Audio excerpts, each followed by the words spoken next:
अस्सलाम वालेकुम नाज़रीन, मैं हूं आपकी मेज़बान अरूसा खान और आप देख रही हैं डेली पाकिस्तान। नाज़रीन, रमज़ान का बाबरकत महीना है तो हम मुख्तलिफ सेलिब्रिटी से मिलते हैं, उनके साथ इफ्तार करते हैं, उनसे जानते हैं, गपशप भी करते हैं, कुछ हल्की फुल्की हम सियासत पे भी बात करते हैं। और एक बात ये भी है कि हमने जिसके साथ भी इफ्तार करनी होती है तो हम जहाँ पे वो मौजूद होते हैं हम वहीं पर उनके साथ इफ्तार करते हैं। तो टिकटॉकर्स हैं, दो भाई हैं, अली भट्ट और उमर भट्ट, बड़े फेमस हैं। टिकटॉक पे उनके मिलियन में व्यूज़ भी हैं और इसके साथ शैगीज़ रेस्टोरेंट उन्होंने अभी ओपन किया है तो वो आज यहीं पे मौजूद है। तो हमने सोचा क्यों ना दोनों भाइयों पे छापा मारते हैं और उनसे गपशप भी करते हैं। आइए मेरे साथ।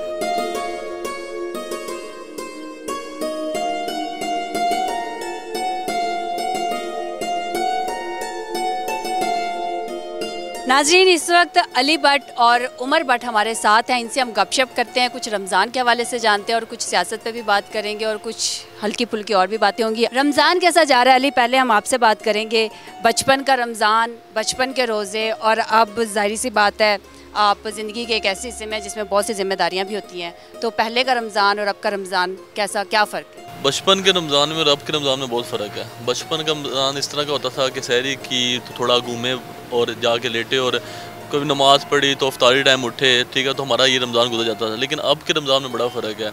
सहरी करते हैं, सहरी करके सोते हैं, सुबह उठना होता है, ज़िम्मेदारियाँ होती है, कभी रेस्टोरेंट देखना होता है, कभी सोशल मीडियाज़ देखना होते हैं, कभी घर वालों से बात, ये वो सो ऑन।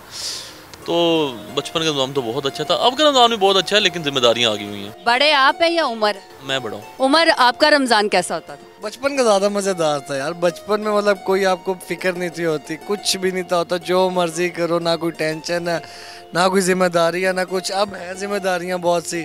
अभी रिसेंटली शैगीज़ द फूड विला के नाम से एक रेस्टोरेंट भी ओपन किया है। फूडीज़ हैं दोनों भाई? बहुत ज़्यादा।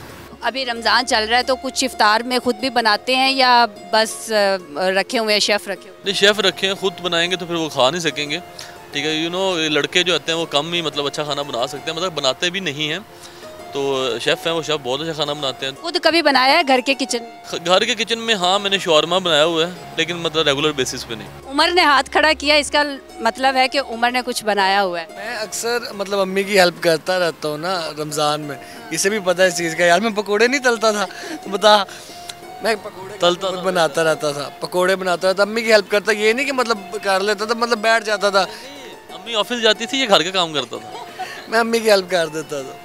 तो क्या पसंद है इफ्तार में, क्या पसंद है? अफ्तार की शान जो होती है, पकोड़े, समोसे, चाट, दही बल्ले, चना चाट, फिर रूह अफ़ज़ा। उमर, ऐसा कुछ जो आप समझते हो कि ये आपकी इफ्तारी में अगर नहीं होगा तो आपको इफ्तारी का मज़ा नहीं आएगा? समोसे, आलू के समोसे बहुत ज़्यादा पसंद है। इसे सिर्फ ये कह दो ना कि 5 समोसे खा लो और कोई चीज़ खाओ ही ना, ये सिर्फ समोसे खा कर पेट भर के बैठ जाता है। पहचान आप दोनों भाइयों की टिकटॉक से हुई और कितने अरसे से टिकटॉक कर रहे हैं, कब आगाज़ किया और इस वक्त कितने फॉलोअर्स? हम लोग तकरीबन ऑलमोस्ट हमें 4 साल हो गए हैं टिकटॉक के ऊपर। ये नवंबर के अंदर मुझे 4 साल हो जाएंगे, मतलब 3.5 साल कर लें। और मेरे अभी हैं 8.1 मिलियन फॉलोअर्स हैं टिकटॉक पर। और उमर आपके? मेरे भी 4 साल मुझे भी हो गए, हम लोगों ने आगे पीछे शुरू किया। मेरे यहाँ 5.4 मिलियन। मतलब आपके ज़्यादा है? जी जी, मेरे साथ। कौन किससे डरता है? उमर आपसे डरते हैं या आप उमर से डरते हैं? मैं डरता हूँ, ये बोलेगा नहीं लेकिन मैं डरता हूँ। मैं डरता नहीं हूँ, मैं इज्जत करता हूँ, मैं बोलता नहीं उसके आगे कभी भी कुछ।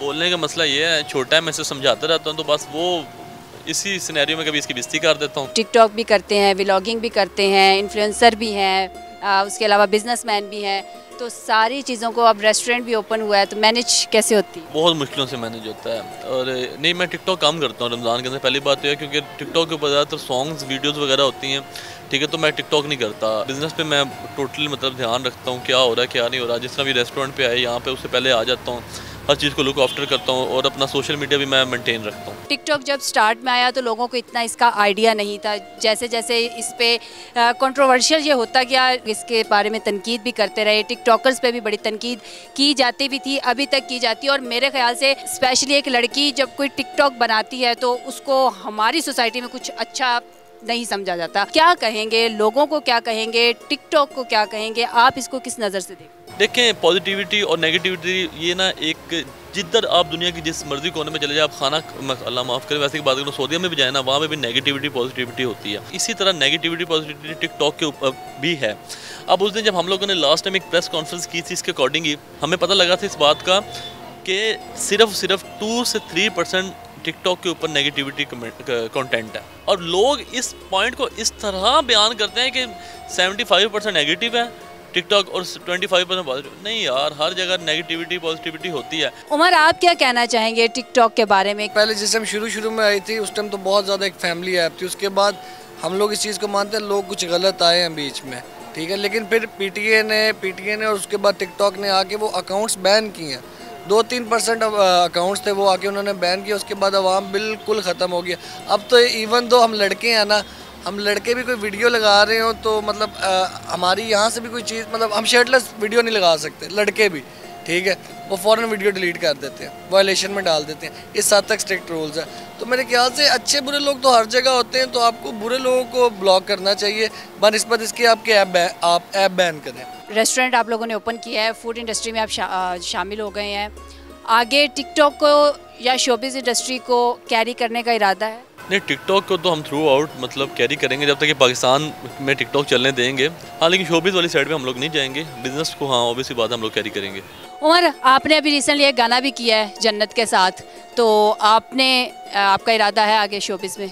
नहीं, मेरा कोई इतना ख़ास आइडिया नहीं, वो मैंने तकरीबन साल पहले का सॉन्ग था, वो अब जाके लॉन्च किया। मेरा कोई इतना ख़ास शौक नहीं है शोबिज़ का। सियासी गहमा गहमी बहुत ज़्यादा है, ऊपर से मार्च से गर्मी शुरू हुई थी और अभी स्टिल अप्रैल तक बहुत शदीद गर्मी है। सियासत में कितनी इन्वॉल्वमेंट है, और अगर किसी सियासतदान को कोई मशवरा देना चाहते हैं तो किस सियासतदान को दें?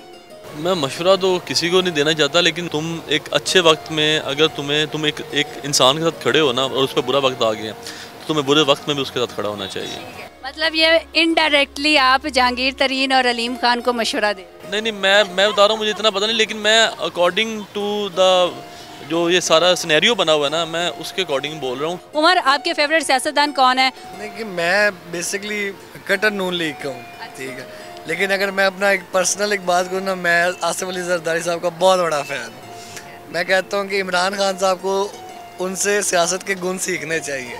एंड पे अपने फॉलोअर्स को, अपने फैंस को, अपने चाहने वालों को क्या कहना चाहेंगे? मैं ये कहना चाहूँगा guys, thank you so much. आज आपकी वजह से इतना अल्हम्दुलिल्लाह फेम भी है और आप लोगों ने आज तक बहुत प्यार दिया, और बहुत शुक्रिया, और हमेशा ऐसे ही प्यार देते रहें। उमर, आप क्या कहना चाहेंगे? कीप लविंग, कीप सपोर्टिंग, और ऐसे ही हमें प्यार देते रहे और खुश रहें, और रमज़ान मुबारक। जी नाज़रीन, इसी के साथ अपनी मेज़बान अरूसा खान को इजाज़त दीजिए। देखते रहिए डेली पाकिस्तान। अल्लाह हाफिज़।